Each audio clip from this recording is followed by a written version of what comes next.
मणिपुर में भूकंप के झटके महसूस किए गए हैं। रिएक्टर स्केल पर 5.7 तीव्रता रही है। ये बड़ी खबर जो इस बीच निकलकर सामने आ रही है। मणिपुर में भूकंप आया है जहां रिएक्टर स्केल पर 5.7 की तीव्रता दर्ज की गई, यानी कि एक तेज झटका ये महसूस किया गया है मणिपुर में। कुछ तस्वीरें भी निकलकर सामने आई हैं, किस तरीके से पंखे और जो लाइटें हैं वो हिलते हुए नजर आए हैं। आप देख सकते हैं तस्वीरों में किस तरीके से मणिपुर में भूकंप के झटके महसूस किए गए हैं।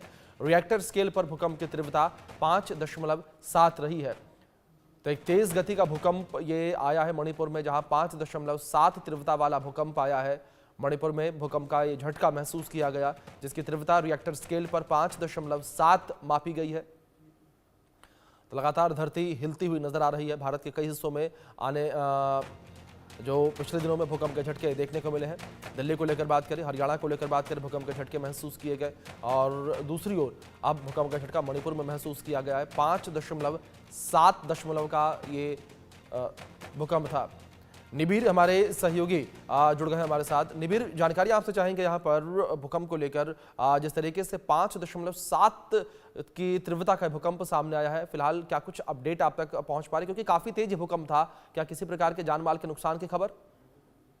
जी हाँ, आज सुबह 11:06 बजे में मणिपुर के कामजोंग क्षेत्र में एक 5.7 रिक्टर स्केल का एक भूकंप आया और उसमें जो है ये भूकंप से 110 किलोमीटर की गहराई पर ये स्थित था सूत्रों के अनुसार। और मीटेरोलॉजिकल डिपार्टमेंट ने ये भी कहा है कि ये भूकंप जो है केवल मणिपुर में भी नहीं, उसके पीछे जितने भी इलाके हैं म्यांमार साइड, वहां पे भी ये भूकंप वहां से भी भूकंप हुआ है। तो एक साथ 3-4 जगहों पे भूकंप हुआ है आज जी। इसी एरिया में। और इससे ये साबित होता है कि हाल ही में असम में भी एक भूकंप आया था। तो ये भूकंप जो लगातार हो रहे हैं, लेकिन अधिकारियों ने अब तक किसी बड़े नुकसान का अभी तक उन्होंने सूचना नहीं दिया है। लेकिन फिर भी एक अलर्ट फिर भी है, क्योंकि पिछले ही दिनों में असम में भी मोरीगांव में एक रिक्टर स्केल में एक 5.1 रिक्टर स्केल में भूकंप आया था। और आज मणिपुर में फिर से 5.7 रिक्टर स्केल में एक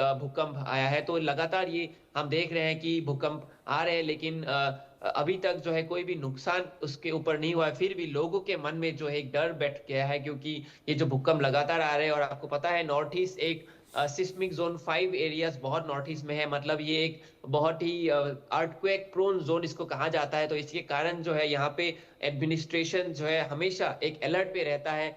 जब भी भूकंप का कोई भी न्यूज या फिर कोई भी भूकंप का एक आता है, तो पूरा एडमिनिस्ट्रेशन पूरा नॉर्थ ईस्ट में जो है अलर्ट हो जाता है। जी बिल्कुल। निबिर, दूसरी ओर क्या कोई जानकारी साझा की गई है, अगर बात वैज्ञानिकों को लेकर की जाए उनके द्वारा, कि भूकंप को लेकर कि आखिर ऐसी क्या वजह है कि जिस वजह से लगातार भूकंप के झटके जो है महसूस किए जा रहे हैं?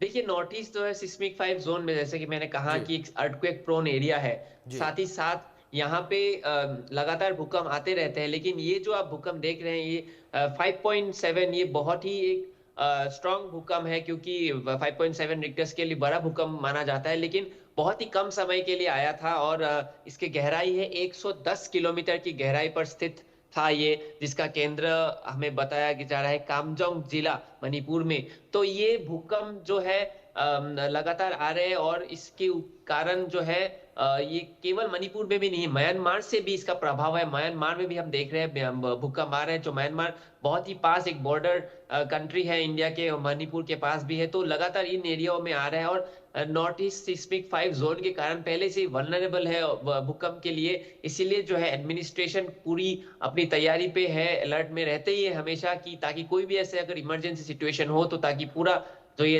रेडी रहे। और कुछ भी अगर मेजर्स लेने हो तो वो उसके लिए भी हमेशा रेडी रहते हैं। जी। निबिर, दूसरी ओर जिस तरीके से आपने भूकंप को लेकर जानकारियां दी हैं, फिलहाल कोई जानकारी ऐसी सामने नहीं आई कि किसी भी प्रकार के जानमाल के नुकसान हुआ हो। दूसरी ओर अगर बात यहाँ पर जिस तरीके से देश के अन्य हिस्सों को लेकर भी की जाए, देश के अन्य हिस्सों में भी लगातार भूकंप के झटके महसूस किए गए। चाहे हरियाणा को लेकर बात करें, दिल्ली को लेकर हम बात करें, लगातार आए दिन भूकंप के झटके महसूस किए जा रहे हैं। ऐसे में क्या किसी वैज्ञानिक का कोई बयान सामने आया कि आखिर ऐसी गतिविधियां क्यों देखने को मिल रही है? क्योंकि हाल में ऐसी घटनाएं ज्यादा देखने को मिली है और ज्यादा लोग इसको नोटिस भी कर रहे हैं अब। जी हाँ, आपने सही कहा। दिल्ली हरियाणा से लेके असम, नॉर्थ ईस्ट, उत्तर पूर्व में भी भूकंप आ रहे हैं। और ये इसमें ये एक थियरी ये है कि जो ये इंडिया प्लेट है वो एक्चुअली जी। एशिया एशिया के तरफ मूव हो रहा है, जी एक एक स्थिति में मूव हो रहा है। इसी के कारण जो है हम ये अर्थक्वेक्स जो है भूकंप देखते रहते हैं, और इंडिया प्लेट का जो मूवमेंट है उसी को लेके, इसी का जी कारण जो है हम ये भूकंप स्पेशली म्यांमार बिल्कुल इंडिया बॉर्डर के पास के जितने भी एरिया जी है वहां जी पे हम देखते हैं। और इसी के कारण फिर से हमने अगेन असम के बाद में अभी जी मणिपुर, बिल्कुल फिर और म्यांमार के बहुत सारे एरियाज में फिर से हमने भूकंप देखा। बिल्कुल